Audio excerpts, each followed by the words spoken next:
Good morning. I'm Brad DeLong, and this is my morning coffee.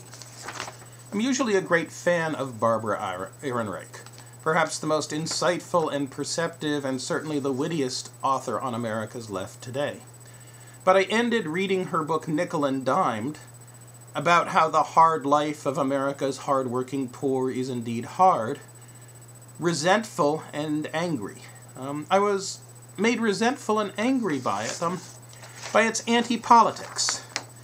You see, in Barbara Ehrenreich's book, the government does not appear save in a footnote or two discussing the lack of enforcement of the Fair Labor Standards Act. And yet if you look at the role of the U.S. government in the 20th century, if you look at the things that make the lives of poor, hard-working Americans less hard, the actions of the government has to rank very high on the list. The government sets and imperfectly enforces the minimum wage. The Fair Labor Standards Act does change the way America's workplaces function.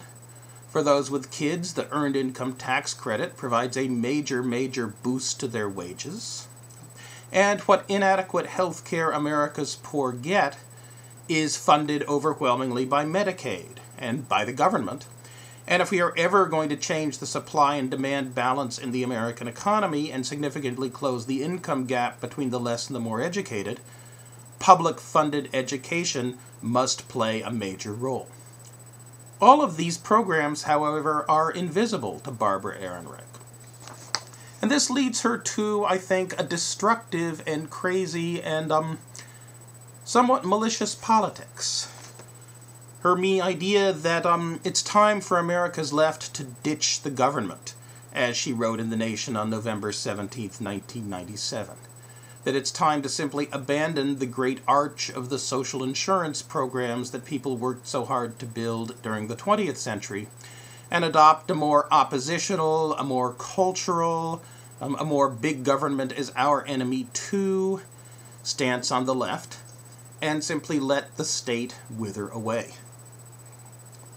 But the American state is, as it was built up in the New Deal and the Great Society, a very powerful force for equality of opportunity, and it's sad that people like Ehrenreich can't see that.